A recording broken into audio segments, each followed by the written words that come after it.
Thank you very much. These are great, great people, and these are real workers. I love the workers. We're doing a good job for the workers, and I'm thrilled to be back in Wisconsin. The optimism in this room is the same incredible spirit that is sweeping across our country, and even greater than that great day in November when I won the state of Wisconsin and when we won the presidency. That was a great day, I have to say. That was a great day, and thank you, Wisconsin. No administration has accomplished more in the first 90 days. That includes on military, on the border, on trade, on regulation, on law enforcement. We love our law enforcement, and on government reform. Today, we're building on that optimism, and I'm proud to announce that we are about to take bold new steps to follow through on my pledge to buy American and hire American.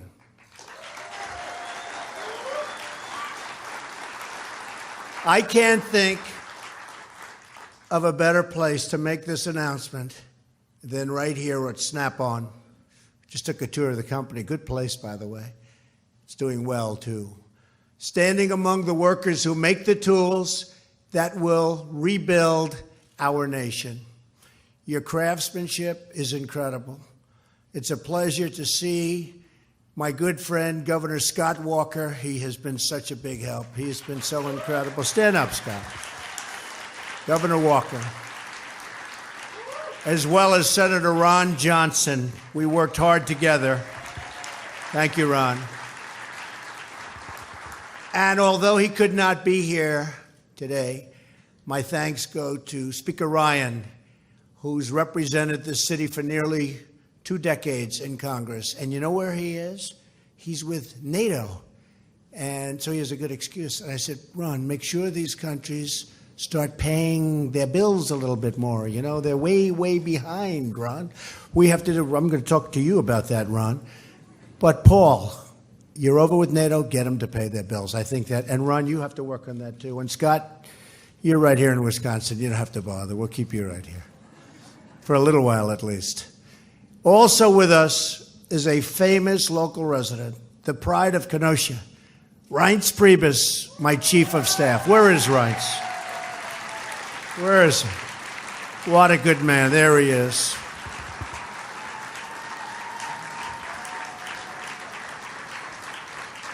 In fact, we flew over his house on the way up, and he got all excited. He's taking pictures of us.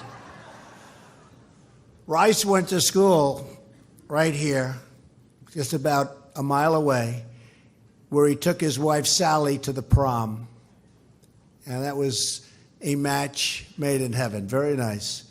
I also want to thank Treasury Secretary Steve Mnuchin for being with us today. Secretary Mnuchin is working to put together a tax reform plan to make our industry more competitive and also to provide a level playing field for our workers. We don't have a level playing field, believe me. You're going to have one very soon.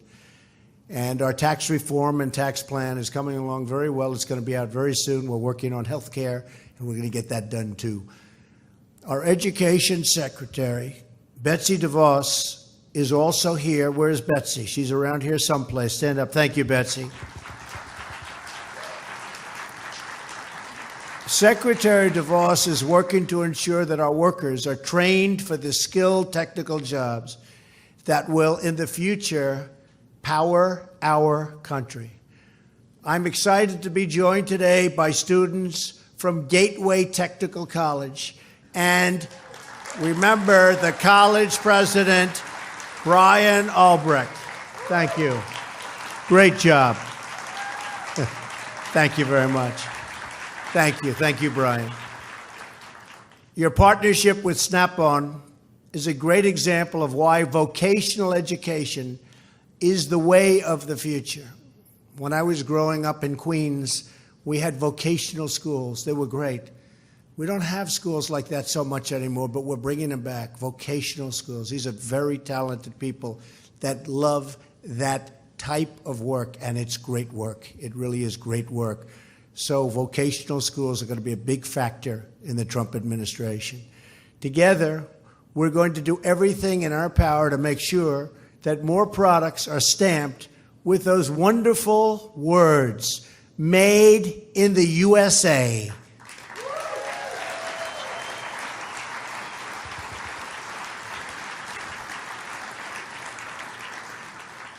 The old days we used to use it. We don't use it so much anymore. We're going to start using it again. Made in the USA. For too long, we've watched as our factories have been closed and our jobs have been sent to other faraway lands. We've lost 70,000 factories since China joined the World Trade Organization. And you've seen that. You've heard about it. 70,000. The World Trade Organization, another one of our disasters. But this election, the American people voted to end the theft of American prosperity. They voted to bring back their jobs and to bring back their dreams into our country.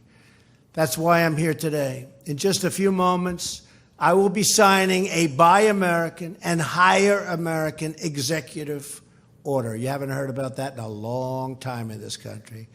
With this action, we are sending a powerful signal to the world.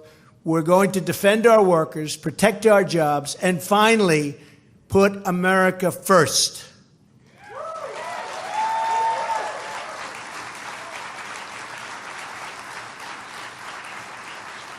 I see all the Make America Great Again hats, so that's a good crowd. Those are good hats. Through the years, Snap-on tools have been at the center of our industrial life. Your tools have fixed the cars our families depend on.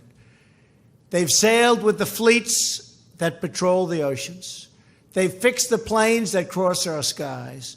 And Snap-on tools have reached the heights of space, used by astronauts in orbit to carry out their very, very important work.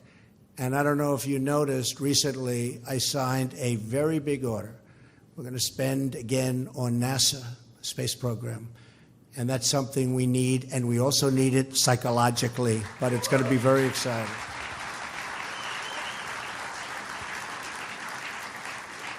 For decades, this company has served the needs of American workers. It's time we had a federal government that does the same. The Buy and Hire American order I'm about to sign will help protect workers and students like those of you in the audience today.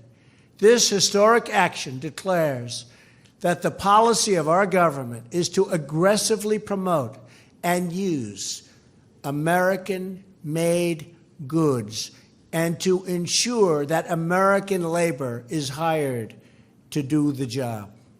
It's America first. You better believe it. It's time. It's time, right? It's time. First, we will fully monitor, uphold, and enforce our Buy American laws, which we haven't done. Buy American laws require that when the federal government buys, builds, or funds a project, domestic goods and products should be used. But over the years, these Buy American standards have been gutted by excessive waivers and reckless exemptions. The result has been countless jobs and countless contracts that have been lost to cheap, subsidized, and low-quality foreign goods. With this order, I'm directing every single agency in our government to strictly uphold our Buy American laws, to minimize the use of waivers, and to maximize Made in America content in all federal projects. It's time. And for the first time ever, we are going to crack down on foreign bidders that used dumped steel and other subsidized goods to take contracts from workers like you. They take them away, and they've been doing it for a long time. Not going to happen anymore.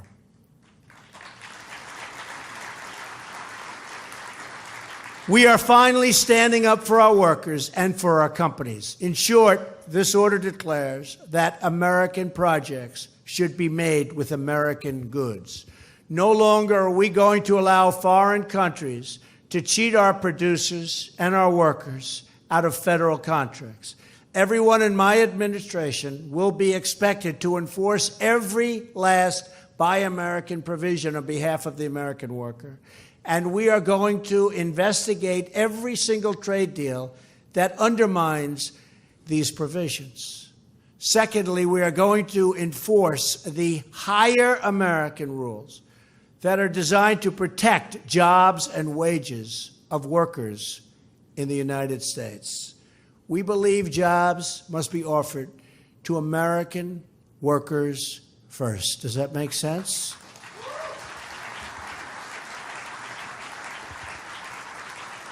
Right now, widespread abuse in our immigration system is allowing American workers of all backgrounds to be replaced by workers brought in from other countries to fill the same job for sometimes less pay.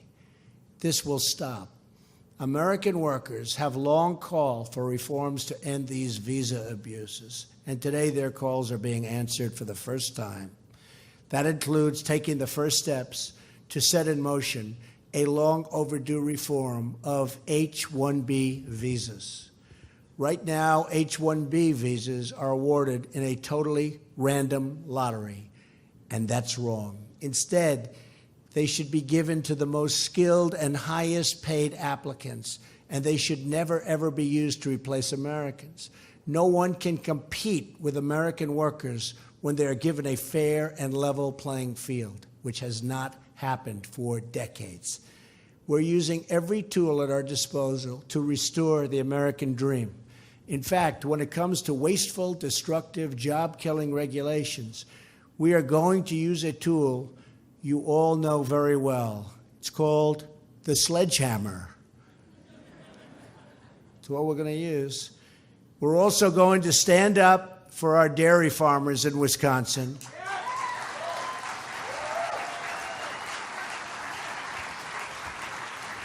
And I've been reading about it, and I've been talking about it for a long time, and that demands really immediately fair trade with all of our trading partners, and that includes Canada.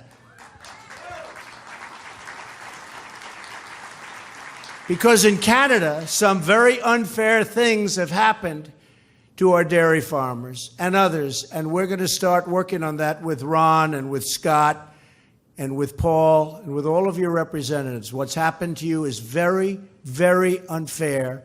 It's another typical one-sided deal against the United States, and it's not going to be happening for long. So, Scott, you and Ron and myself and Paul and everybody else, we're going to get together, and we're going to call Canada, and we're going to say, what happened? And they might give us an answer, but we're going to get the solution, not just the answer, okay? Because we know what the solution is, all right?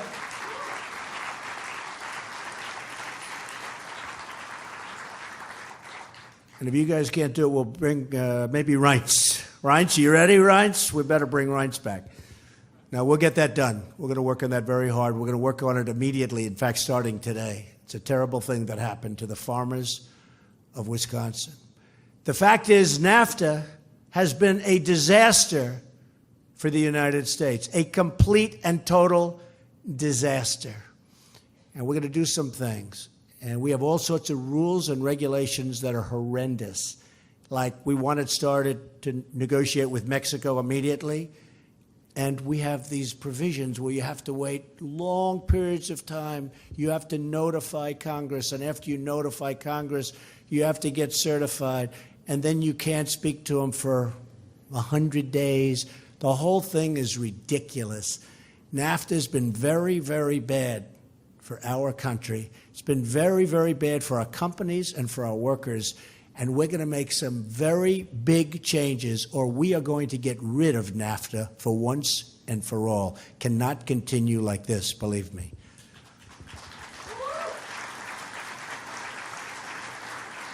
Big things will be happening on trade. with other countries over the coming months, and I mean very big. We're also working with Congress on tax reform and simplification, and we're on time if we get that health care approval. So press every one of you congressmen, press everybody, because we want to get that approval. And it just makes the tax reform easier, and it makes it better, and it's going to make it steeper. It's going to be bigger, and that's what we want to do. So we're in very good shape on tax reform. We have the concept of the plan. We're going to be announcing it very soon. But health care, we have to get the health care taken care of. And as soon as health care takes care of, we are going to march very quickly. You're going to watch. We're going to surprise you. Right, Steve Mnuchin? Right? Secretary of Treasury. I see Sean, and stand up, Sean. Let's stand up. You know, I had no idea. I was told a year ago, he's been so great to me. I was told a year ago he's like a world champion climber, climbs the trees. And after that, every time I look at him now differently. I'm very impressed with that, Sean. And he's also very good on television and very helpful. Thank you, man, thank you. We'll be making big investments in rebuilding our military and repairing our badly depleted infrastructure. And that'll happen soon also. Infrastructure, big infrastructure bill. Probably use it with something else that's a little bit harder to get approved in order to get that approved. But infrastructure is coming, and it's coming fast. New ships, bridges, tunnels, and airplanes will be constructed with American hands, American steel, and yes, American tools.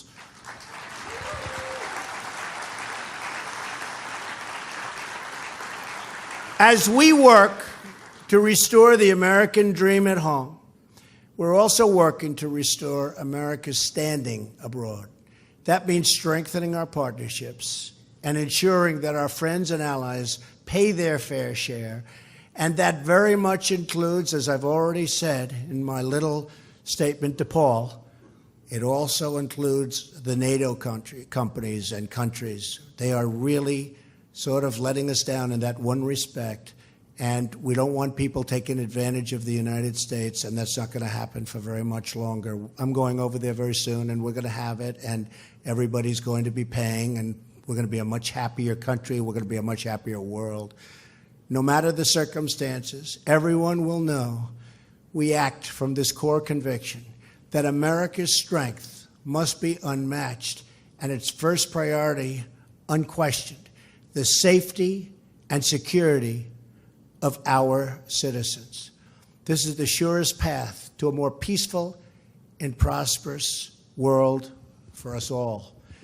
Together, we can build a better future in the spirit of this company's earliest days. Great company, great history.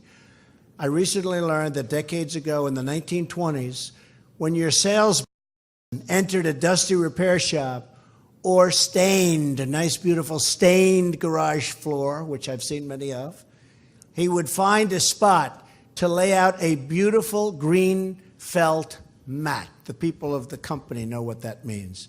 And on that green felt mat, he would carefully place a gleaming set of new Snap-on tools. The founders of this company wanted their customers to know that the tools of the mechanic were just as important as the tools of the doctor, the dentist, the politician, or the business leader, and that his craft was a noble, noble craft, as noble as any. This is a wonderful story about your company and its Wisconsin heritage. And Wisconsin has a truly great heritage, and it's led by incredible people.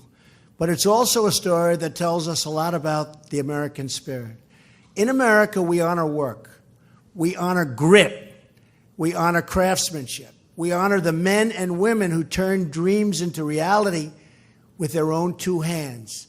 In America, we honor all of you. We are a nation of builders. We are the country that dug out the Panama Canal, that put a man on the face of the moon, and that linked our cities with majestic railroads and curving highways. We are the country that is always on the cusp of the next invention. But we can only get there with all of you. We can only restore this nation we love so much by working and building with all of you. We can only get there together. We are the one people sharing one destiny, saluting one great, beautiful American flag. I'm thrilled to be here today to celebrate our great American heritage and to proudly embrace our great American future. I want to thank the people of Wisconsin for doing so much for me. That's why I came back here, not just for the company, frankly, for the people of Wisconsin. You have been so incredible to me and my administration, and we will never, ever let you down. God bless you. God bless the American worker. God bless the American dream. And God bless the United States of America. Thank you all very much. Tremendous honor. Thank you. Thank you very much.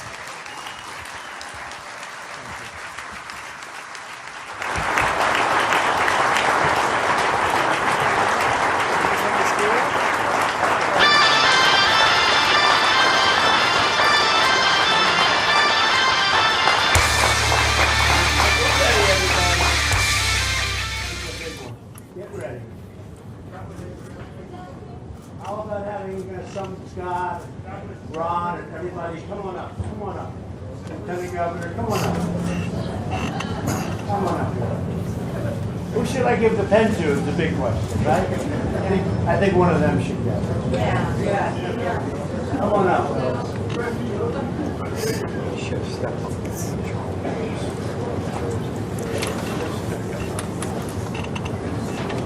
Great representatives. All right.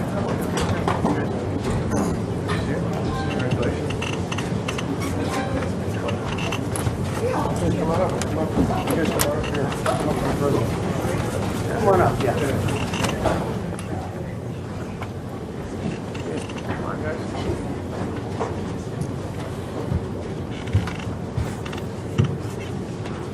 Okay. This is a tremendous honor for me. The only question is who gets the pen?